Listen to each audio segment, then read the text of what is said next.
Hi, on today's episode of the Essential Coaching Skills Podcast, I'm going to be talking about a very uplifting subject, death. Stay tuned, it'll be fun. You are listening to the Essential Coaching Skills Podcast, a show devoted to uncovering the systems and the secrets that set the best apart, where you learn how to take your coaching clients to the next level, while you grow the coaching practice of your dreams. So sit back and relax, or sit up and get excited. Either way, you might want to pay attention. This could be important.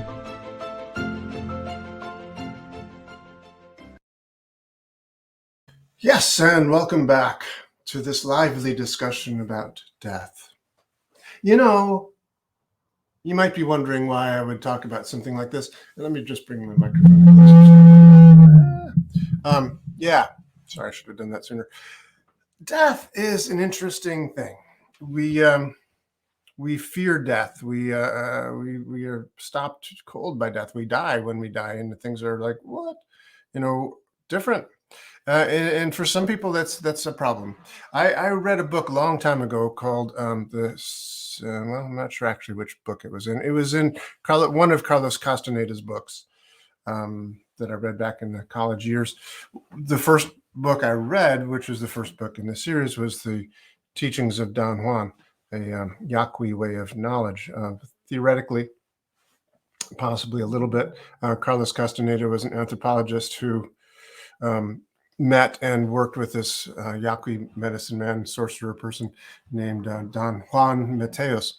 And some of the things that he learned from him were about how to become a medicine man, a sorcerer.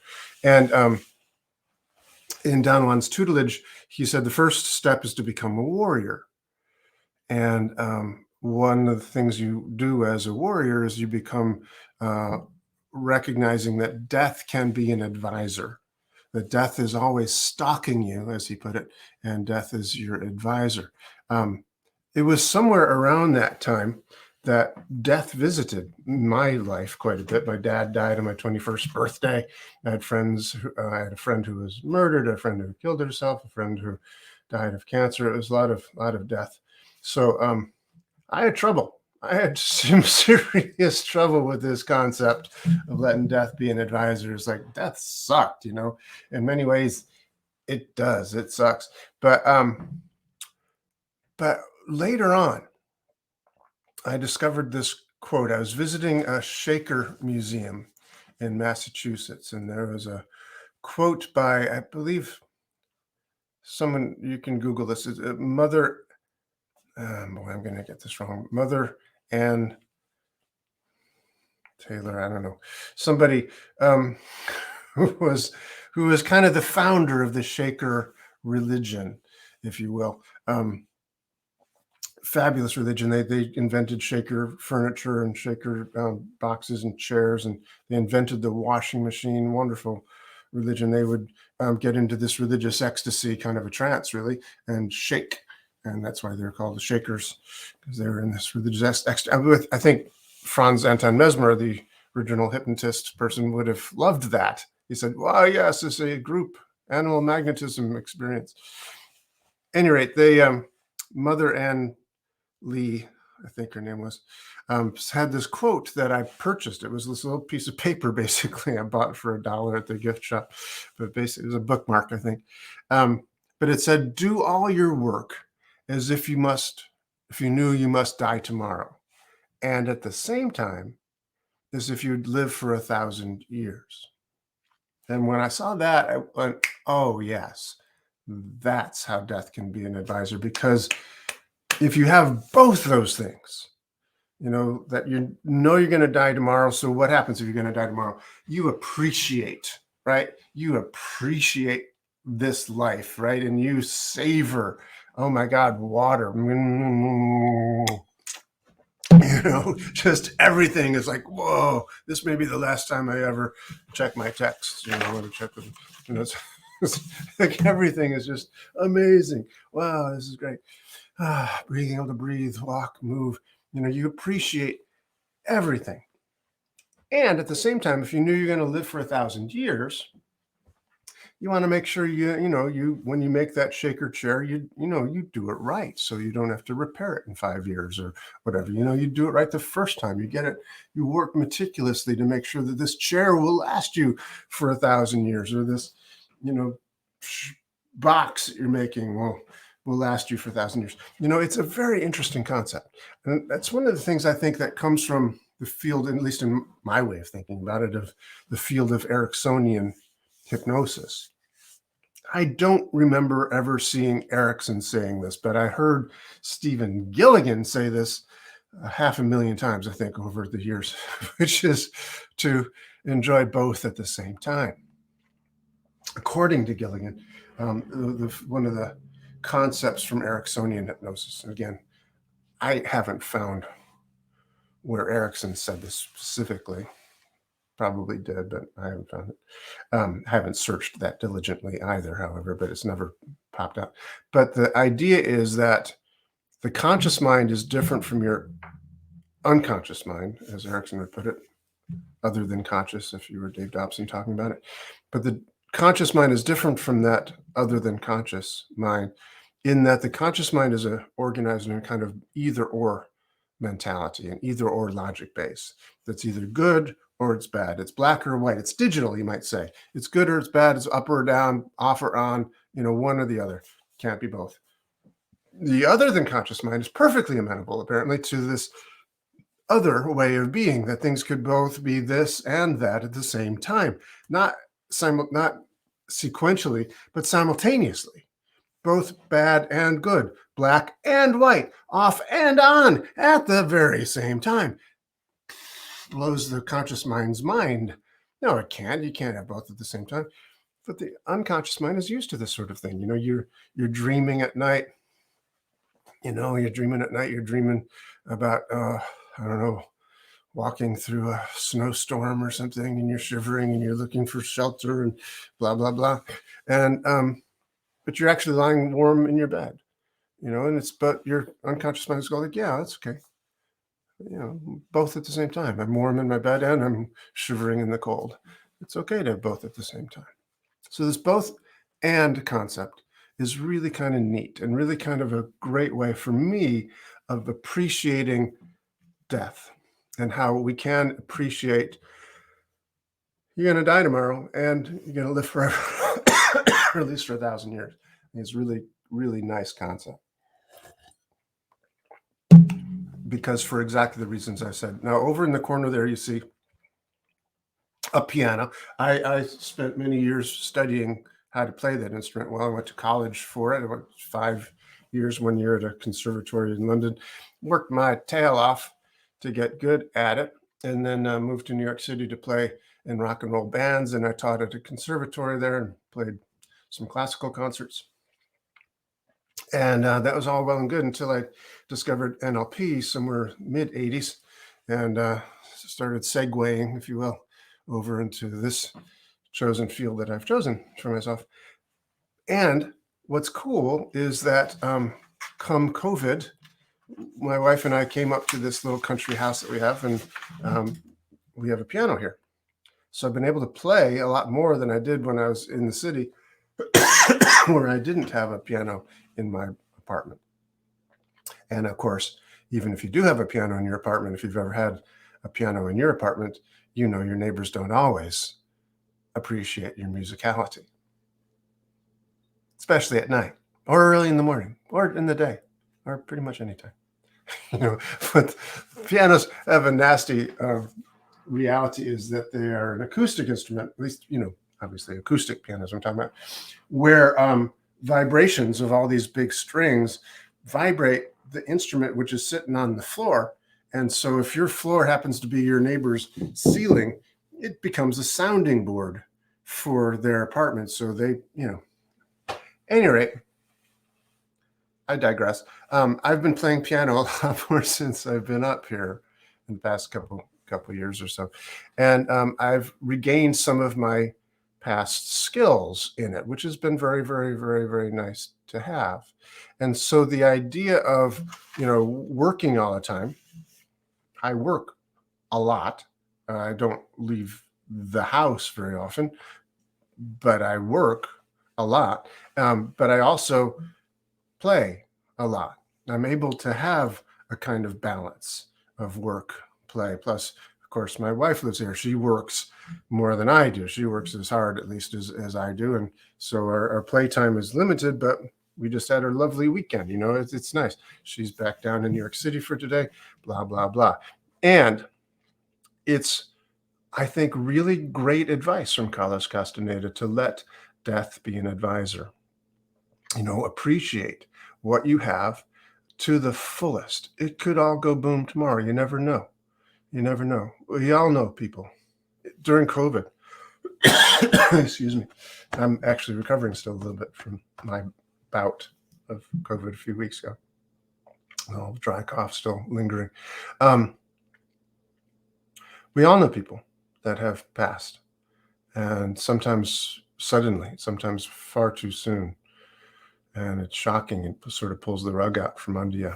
We've all had that experience. It's part of life, unfortunately. And, what do we do with that? Do we let it stop us? Do we let it ruin our experience of life? Certainly hope not. What we can do instead is to choose to say, yes, that means we're going to live life to the fullest. And Mother would want us to appreciate, want us to have this party or whatever. And I'm not always sure that's necessarily true. My mother might be saying, "Hey, what are you guys partying for? I just died a few years ago," But but mothers are like that. But mostly it's true. But we get to decide for ourselves, don't you? I mean, you do. You get to decide for yourself, and you can decide to fully embrace life and love and wings. And I'm just always reminded of that poem by E. Cummings. I've read it to you or recited it to you before in my poetry podcasts, but yesterday I was walking down this rail trail not far from here. It's a lovely, sort of nature trail at this point. It was a railroad line for years, 100 years ago, and then fell out of use and then made into a rail trail in the past few years. So it's a nice place to go for a hike or walk. And I was on it yesterday going past these beaver dams, not beaver dams, but beaver ponds. There's a beaver dam someplace to create the pond. I didn't see the dam itself, but out there's beaver huts or mounds. I'm sure there's a beaver den word for it. But nevertheless, trail goes right past it. It's very picturesque, very interesting. Haven't seen any beavers, but plenty of evidence for them being there. I trust the signs that say they are beavers there. And anyway, this poem came to me once again. This is E. Cummings says, "I thank you, God, for most this amazing day." And I don't, have a stringent belief in God. I don't know if I feel like I'm smart enough to say declaratively that there isn't one, but every now and again, it feels right to say that sort of thing, doesn't it? It does to me. Say, "I thank you, God, for most this amazing day, for the leaping greenly spirits of trees and the blue true dream of sky, and for everything which is natural, which is infinite, which is yes. I who have died am alive again today. And this is the sun's birthday. This is the birthday of life and of love and wings and of the gay, great, happening illimitably earth." This is an interesting little phrase here from E. Cummings. He goes, "How should tasting, touching, hearing, seeing, breathing, any lifted from the know of all nothing, human merely being, doubt unimaginable you?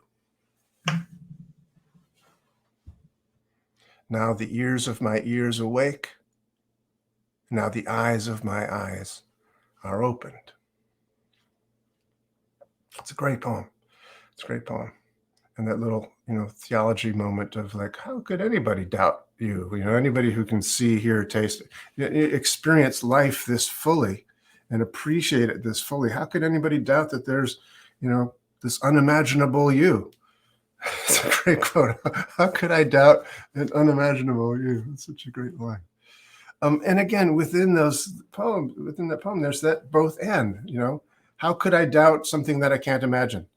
What? Wait a minute. Let me wrap my brain around that phrase. It's just so interesting. How could I doubt unimaginable you? It's great. So we appreciate life when we appreciate death. It's kind of like right now in the Northeast, as I record this, it's back to long sleeve weather. I've got the heat on in this little building of ours. We're having some guys out here in a few weeks to, add some more insulation into the basement and the rim joist area between the house and the basement foundation. Should help a lot for this coming winter's heating bills. And in the future beyond that, which is, of course, the most important part, because it ain't cheap to do the job, but it'll be good, long range, living at life as if we're going to live for 1,000 years, at least maybe 30, for a while. I don't know if we'll be here necessarily, but, we want to be warm while we are. So we're doing this rim joist job, putting some new basement windows in that are long overdue.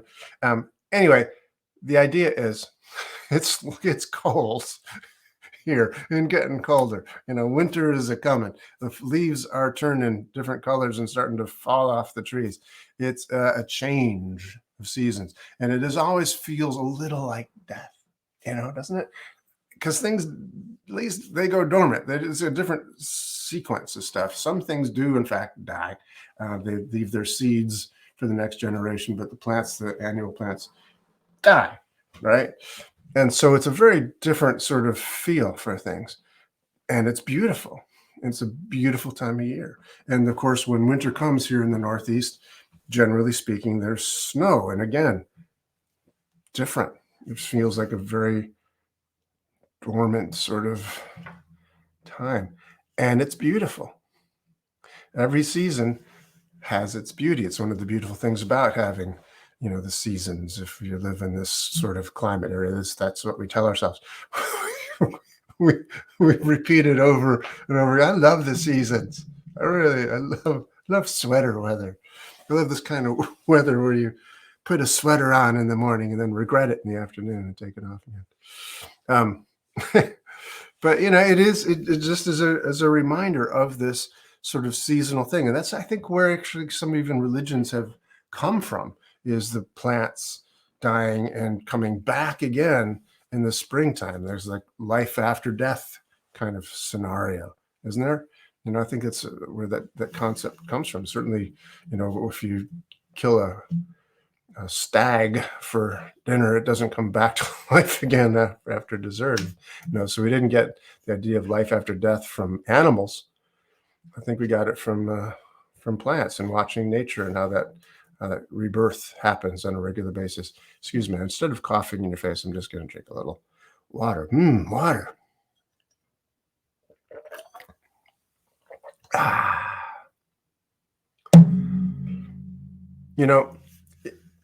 As we do age, I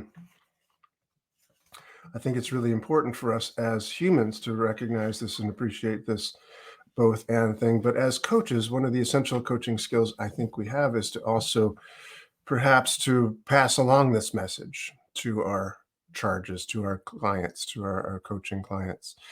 I think it's really important. I think it's pretty essential in life, because we can get, as human beings, we can get inspired, we can get motivated in different ways.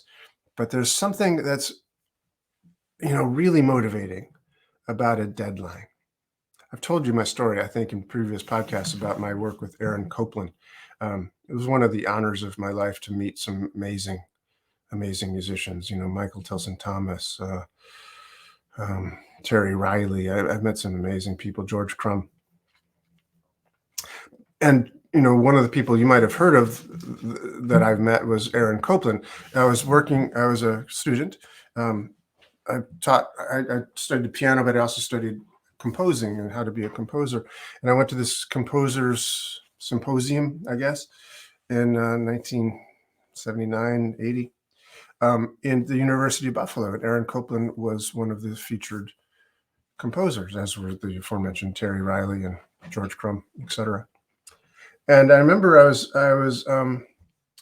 in the front row, sitting in the front row center desk in this classroom, and Aron Copland was talking in this classroom, probably 30 people in there, 40 maybe, and he was standing behind the teacher's desk, the teacher's desk in the front of the room, and I was in the front row center. And he, just to be kind of chummy, he came around the front of the desk and sat on the desk. So I'm like knee to knee with Aron Copland here, right? So I'm listening to him. Whoa, pretty cool, neat guy. And at some point, he asked if there were any questions. Now, I honestly didn't know a lot of his work. I knew a couple of pieces. I knew Fanfare for a Common Man. I knew Appalachian Spring.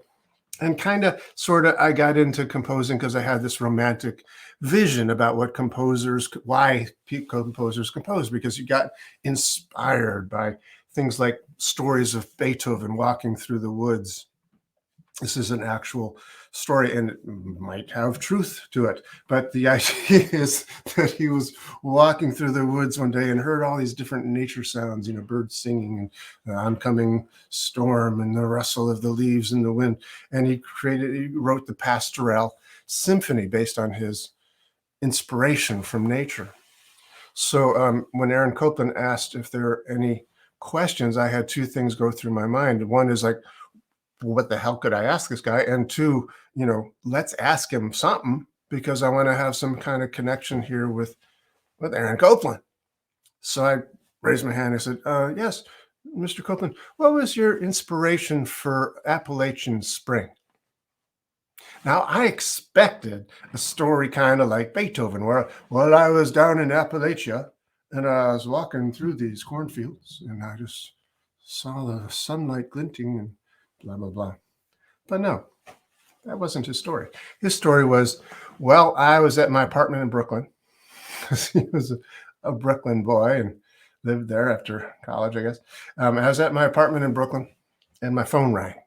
And Martha Graham was on the other line, and she was calling me and said, Aron, I need 20 minutes of dance music by next Thursday.